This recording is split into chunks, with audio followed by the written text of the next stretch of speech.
O Samuel, na segunda parte da entrevista dele, fala de um aplicativo que eu gostaria de trazer aqui para vocês e mostrar para quem está nos assistindo, que é um aplicativo que as pessoas têm lá justamente para ter alertas sobre mísseis e ataques de foguetes e etc. Vamos rodar um pouquinho, Mel?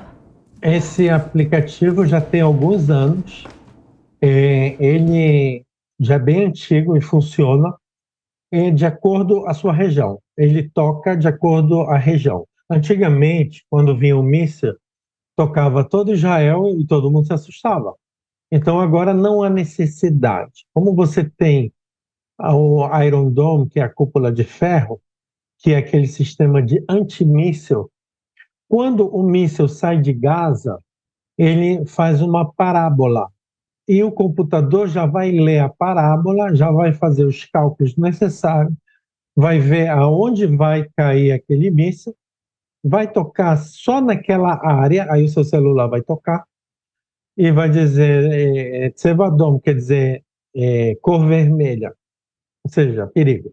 Então, você sabe que você tem, de acordo com a sua localização, na localização que eu estou, eu tenho 2 minutos para entrar no bunker, fechar, fazer tudo que tem que fazer para esperar o boom. Lógico que com o sistema atual, você é abatido no ar esse míssil. O que pode ocorrer? Pode ocorrer do sistema falhar. Hoje em dia, o êxito, pelo menos da última guerra, era de 97%. Exatamente.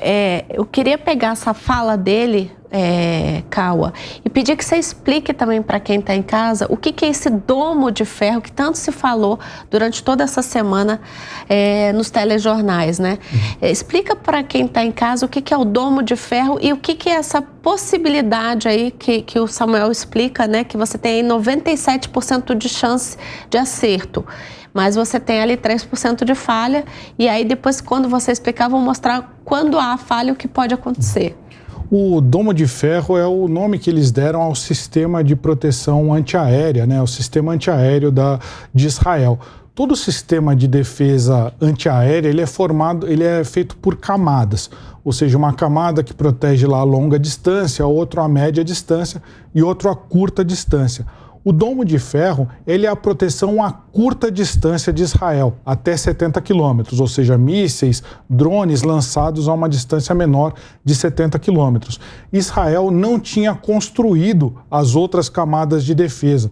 Você tem uma camada mais à média distância, que ia se chamar Funda de Davi, mas não foi concluída essa obra para eles para fazer esse sistema. E também tem a defesa aí a longa distância, que aí você já está falando de defesa contra mísseis balísticos, você está falando você usa a sua aviação para defender o seu país já antes da ameaça chegar. Israel, ela tem a aviação dela, mas ela estava trabalhando com uma só das 3 camadas de defesa operando totalmente, que é o domo de ferro. Então é falso dizer que faltou munição para Israel, então por isso que muitos mísseis conseguiram passar pelo domo de ferro. Não é que eles tinham um número limitado de baterias antiaéreas. Essas baterias, elas já se mostrou isso, já se provou isso na guerra da Ucrânia, que se você saturar, ou seja, você mandar muitos alvos para essa bateria ao mesmo tempo, elas não são capazes, por mais modernas que elas sejam.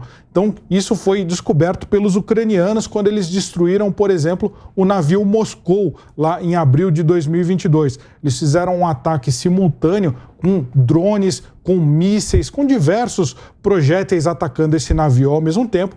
Esse era o navio mais avançado da frota russa naquele momento, tinha as melhores defesas antiaéreas, mas nem ele, com tantos mísseis, com tantos projéteis atacando ao mesmo tempo, ele foi capaz de se defender e ele foi a pique. Depois os russos descobriram isso também, começaram a lançar ondas de mísseis nos ucranianos, mais de 100 mísseis de cruzeiros de uma vez só, e aí nem com baterias Patriot, com o sistema Iris, que é o dos alemães, por mais tecnológico, o estado da arte da defesa antiaérea não consegue parar uma quantidade tão grande de mísseis.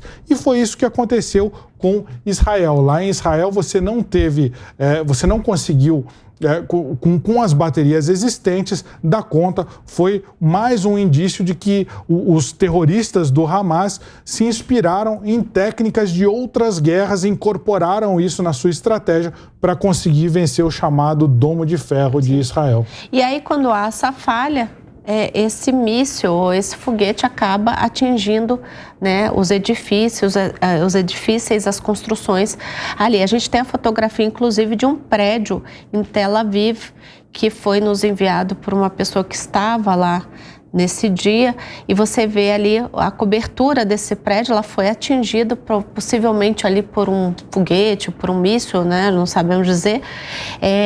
E a gente espera que aquelas pessoas ali tenham sido alertadas, principalmente pelo aquele aplicativo que o Samuel nos mostrou, e tenham tido tempo de ir para os bunkers, né? Que ficam geralmente no subsolo Mas elas não são alertadas quando o míssil consegue passar. Elas são alertadas, as sirenes tocam a partir do momento que eles avistam o foguete. Sim. Independente se o domo vai pegar região, ou não. Você tem 2 a 3 minutos para correr, né? Foi isso que ele até... Essa semana comentou. Teve um entrevistado aqui também na PAN que ele contou que os prédios mais antigos, as colunas ainda não são feitas para suportar, mas ele falou que os prédios de 20 anos para cá, você não só tem uma parte ali onde você pode, o bunker onde você pode ficar, alguns no próprio apartamento, mas as colunas são feitas diferentes, tanto que ele até comenta que se o míssil pega, o prédio não derruba. É uma arquitetura para guerra. É uma arquitetura para guerra. A guerra permeia de uma maneira a realidade a vida, né? dos dois lados, a vida, o drive, né? Aquilo que motiva, no fim das contas,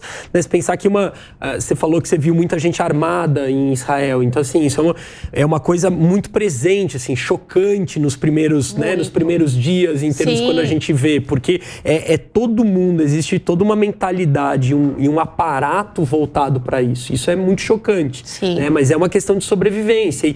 E eu acho que a Palestina, né, a gente não consegue também, de certa maneira, entender a realidade 100% dali. Eu sinto que, algumas vezes, né, a gente tem as mesmas questões que acontecem em Israel, possivelmente acontecendo ali dentro também. Como é que as crianças crescem, como o Alessandro mencionou? Como é que é feito essa defesa militar com menos recurso, com menos estrutura, com tudo?